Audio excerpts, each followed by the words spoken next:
T. Peruvianus account. A Mescaline trip report from 1999 uploaded to Erowid on June 10, 2000.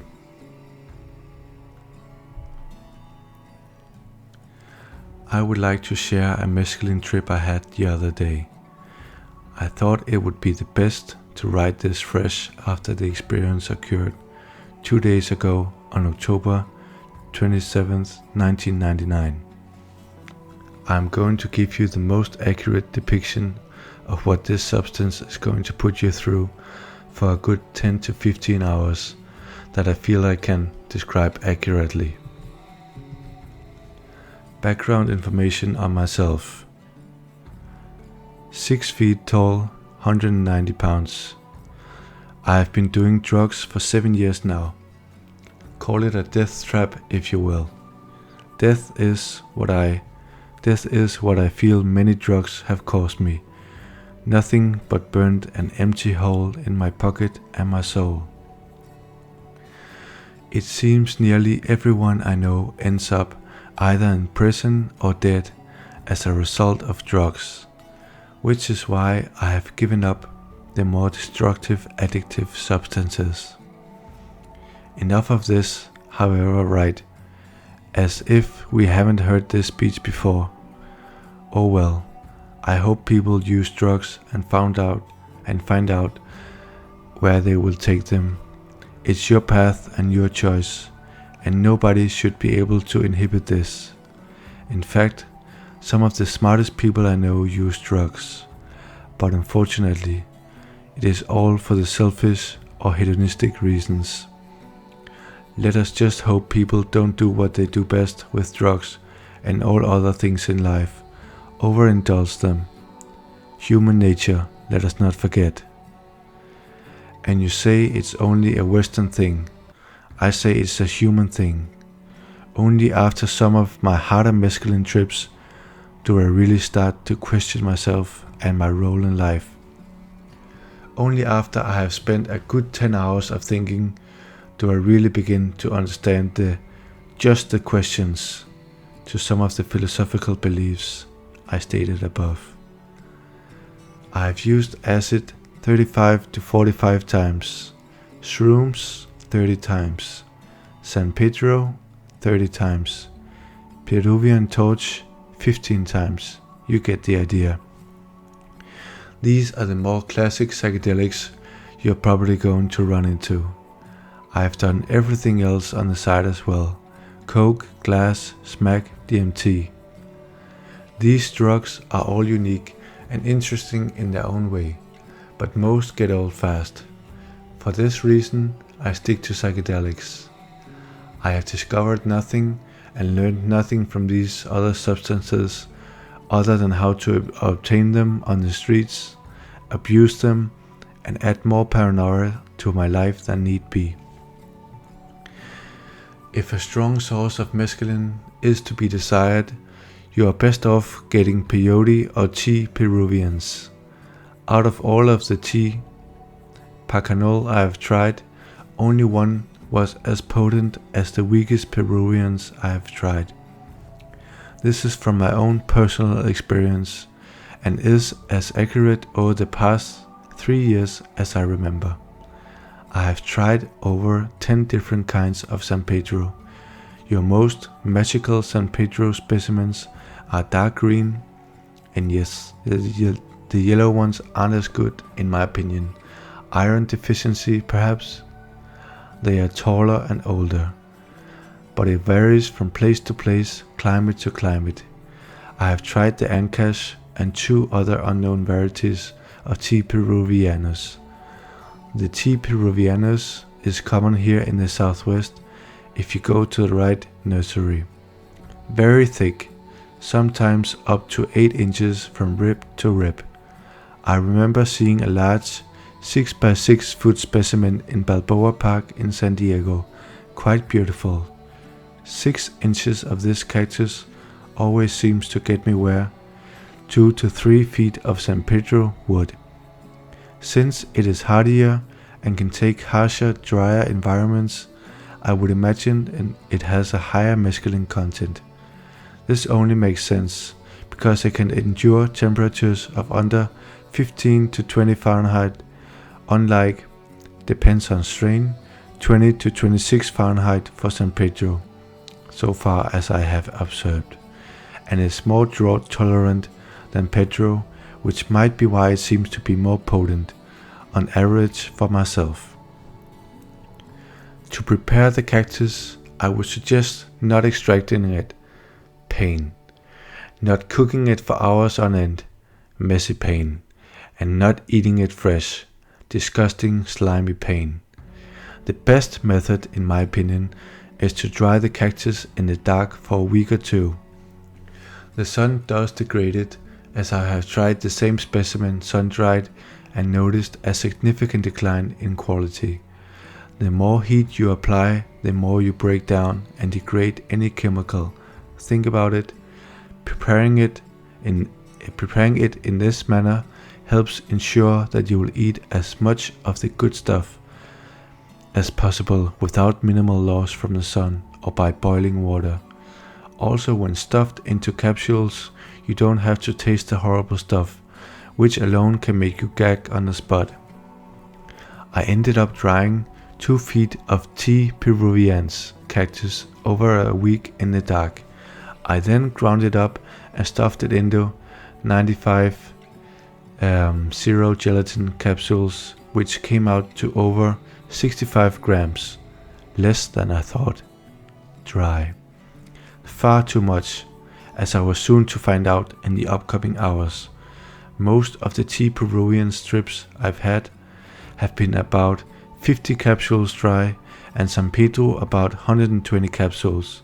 This would be good for an average person in my best judgment, but for some reason this night I was feeling adventurous. I took the pills at 12:30 a.m. By 12:40 I had consumed all of them. When I eat capsules, I can stuff about 3 at a time down my throat, so it goes by much quicker.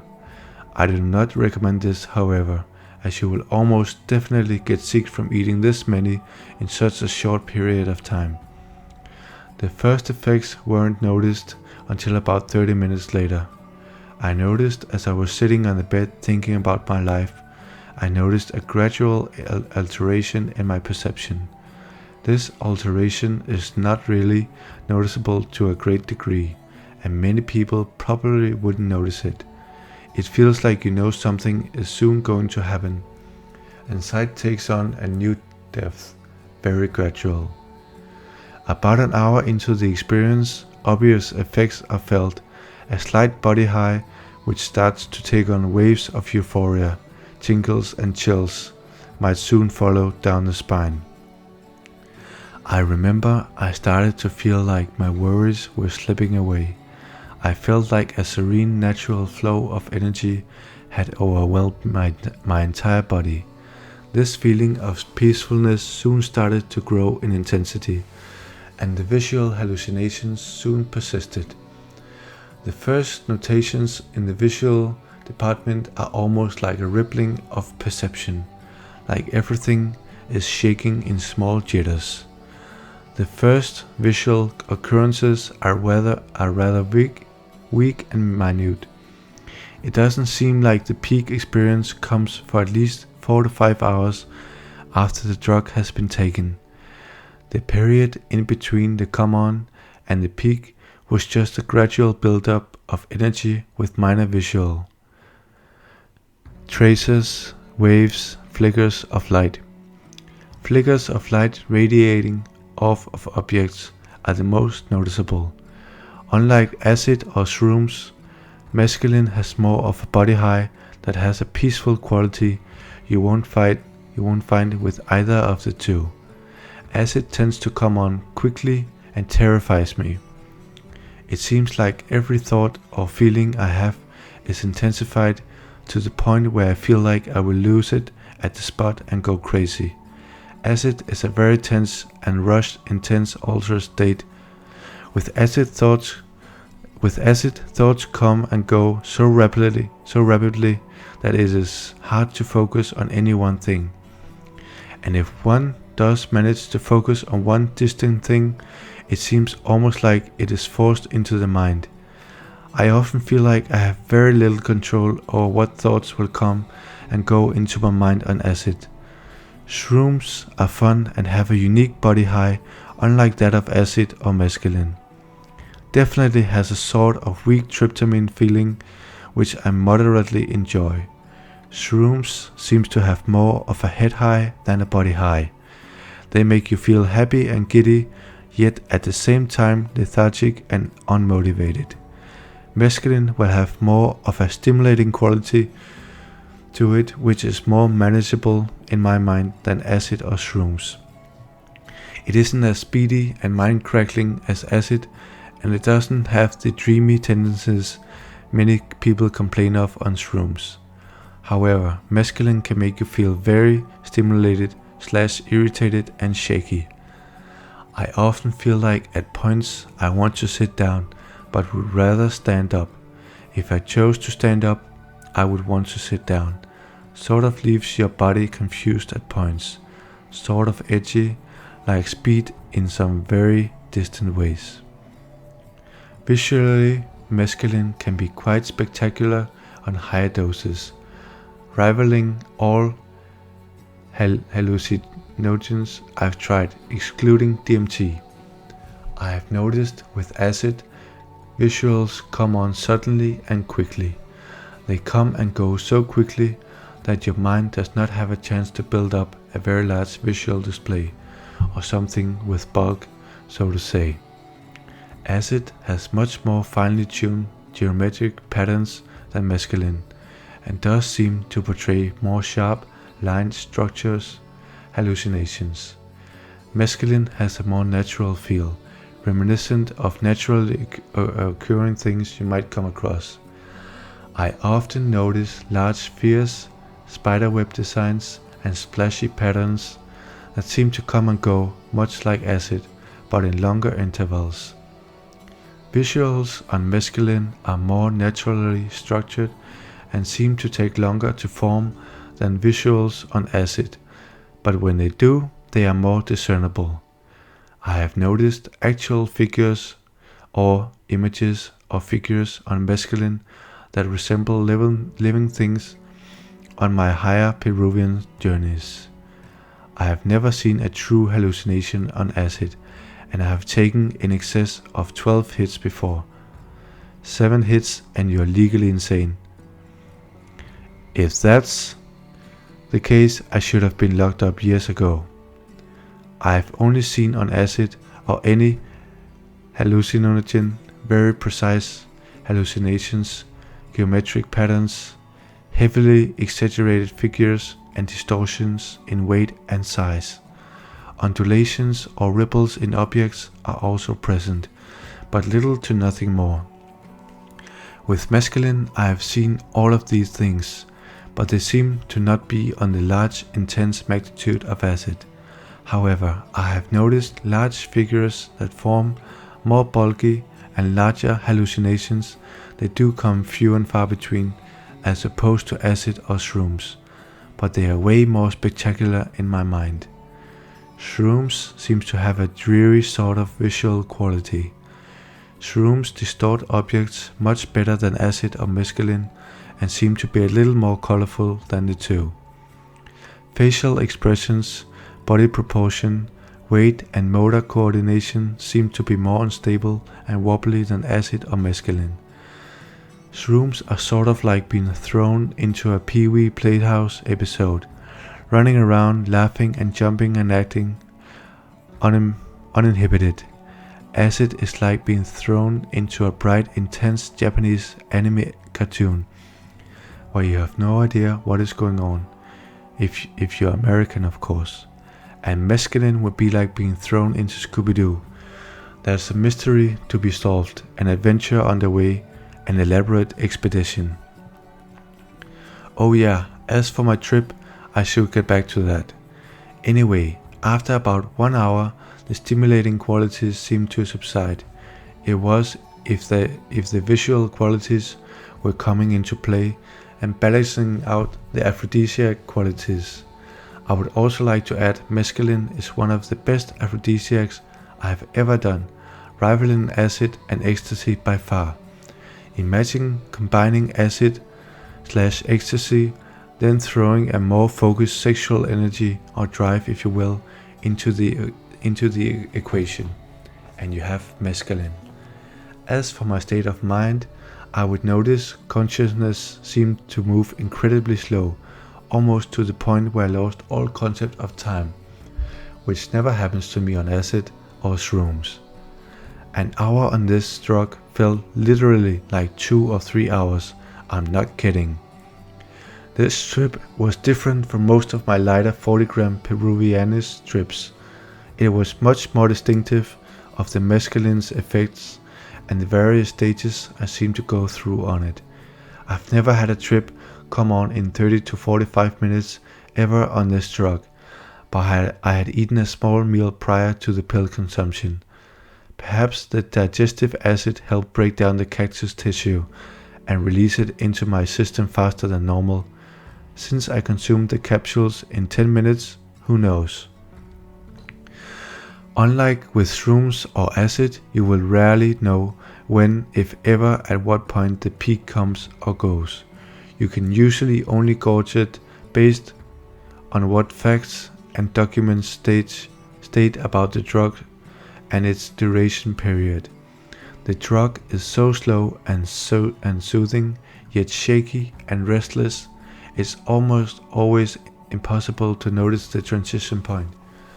You will know for sure when you peak, but it will be hard to distinguish the transition. I always peak about the 4th hour plus in. Visual hallucinations are prevalent in almost every object you look at. Objects contract and enlarge. Rich reds and greens predominantly engulf my peripheral vision. Red and green seem to be the predominant colors of acid and mescaline in my opinion, mainly red. When the peak finally hit, I walked away from the computer, then over to the bed, feeling very stimulated. 4.5 hours in. This is where the healing occurred for myself. I was lying on the bed, observing my hand. It was so cool watching the little red and green lights grow and contract all over my fingers, like ivy vines growing up and down a tree trunk and its branches. I could even see the aura around my hand. It was something like a force. It was something like a force field, but you couldn't see it. You just knew it was there. I remember looking up at the stucco ceiling briefly. Large waves of red engulfed my room. I even remember at one point noticing the outline of a red plane with a propeller headed toward me for a split second. Not a true hallucination. I have yet to see one, but probably one of the closest things.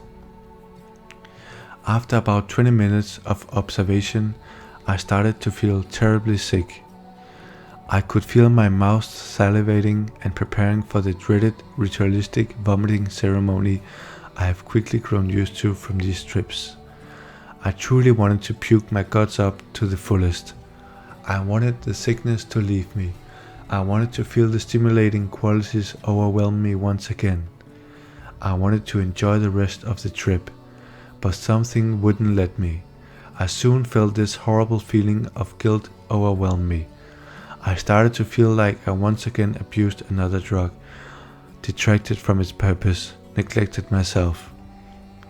These feelings always come up to me at one point or another on a mescaline trip. I quickly got up and attempted to walk to the bathroom. I feared confronting my fears, which in my mind is the only way you can have a bad or good trip on mescaline. All depends on how you use it. I didn't feel ready to think about my life and where it was headed, but I swear to God, it was like my entire consciousness was now centered on the pain in my life and I wouldn't be able to avoid it. When I did manage to get up, I quickly felt my mouth salivating and I knew I would puke. I went over to the toilet and stood over it over 10 minutes, hoping the pain would go away, but it didn't. I continued to feel crap, and no matter what I did, I couldn't puke. So I just went ahead and drank a bottle of Pepto-Bismol and headed back to the bed. At least if I wasn't going to puke, I was going to make damn sure I wouldn't have to get back up for a few more hours. The nausea was excruciating. My sides both hurt, my left side in particular. All I could do was huddle into the fetal position and lie there helpless for the next 5 hours. I was in hell. Funny, just 1 hour ago I was in heaven. Price to pay perhaps? Those 5 hours truly gave me many more issues to think about than all of my other psychedelic experiences combined. I questioned so many things, and while I didn't get the answers to a lot of the questions, I at least understood the questions now better than I ever did before. As a result, I feel much stronger after that experience. Now I at least can ask myself the questions, and I'll have this experience to think back on as a reminder for future self-destructive actions.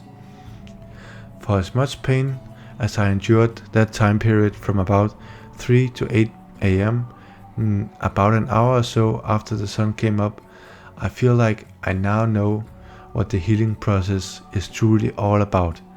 I now feel like I have a grasp on what true physical pain is and how to avoid it next time, at least. After about 8 a.m., the effects were still strong, obvious traces, colors, distortions, but I was definitely out of the peak.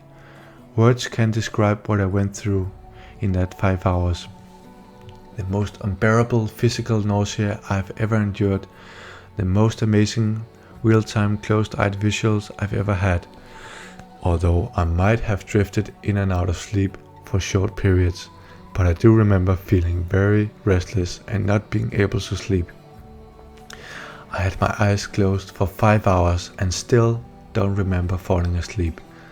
I remember seeing visions.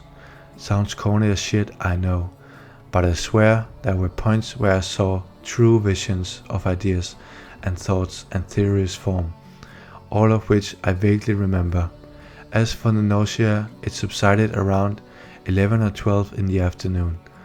I had some college classes I had to attend at 12:30 that day. I decided to walk to school and enjoy the serenity. After my first period class, the effects were gone completely. I couldn't eat for another 12 hours. I had no desire in doing so. My stomach felt severely bloated for the entire day. The highlight of the calm down, however, was the walk to school. It was quite amazing getting outside, especially after dwelling in what seemed like 10 hours of painful darkness. Only 4 or 5 in reality though. If all my times don't quite add up or sound accurate, it really is due to time lapses and standstills that seem to occur throughout the entire experience. I really felt alive after that experience. Regardless of the nausea, I loved the entire thing, and I would most certainly relive all of it again. I see pain now as a blessing. I truly feel like mescaline is the virtue of hallucinogens. All others seems like a vice to me. It has every element that I am after. I love the different gradual stages I go through. Although the nausea is sometimes prevalent in some of my trips, I have found that my most adventurous trips need nausea for me to accept what I'm doing to my body. This drug almost keeps me guided at times, making me question so much about myself and the stupid actions I take. I often dwell on those thoughts for days after and try to avoid those actions. For anyone that says hallucinogens are mind expanding, I agree in minor ways. I think too many people, including myself, most of the time say this for an excuse to escape reality. I'm not going to bullshit people and tell them this crap about how hallucinogens have changed my life, and I am enlightened above all others. I pity people that make those statements.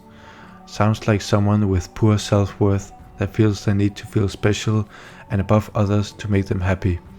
If you were happy, social hierarchical status would not matter, nor would fancy material possessions, nor would you go out of your way to please others, codependency, or victimize others, sociopathy. Sorry if this applies to you, but it applies to me, and we are all humans, aren't we? So, contradict myself, you say? Well, prove my points about human nature, doesn't it? I think hallucinogens don't enlighten anyone or do anything of that nature. Hallucinogens simply take out the filters of your brain and allow you to focus more clearly on your current situation and how to change, help, fix, solve, understand, grow from it. They also offer great artistic qualities, which we all know of. True enlightenment does not require drugs, just a state of mind. Which is why I think that anyone who says they need drugs to find enlightenment sounds like they are looking for something more that they have yet to find. I truly do think that ultimate enlightenment comes with living a prosperous, virtuous, morally structured lifestyle. That is enlightenment, and no drug can provide this or mimic this. It comes from your heart. I won't label a drug something it is not, nor will I put a positive label on something based on its immediate over long-term effects. I know I have offended some people. Think about what you say before you say it.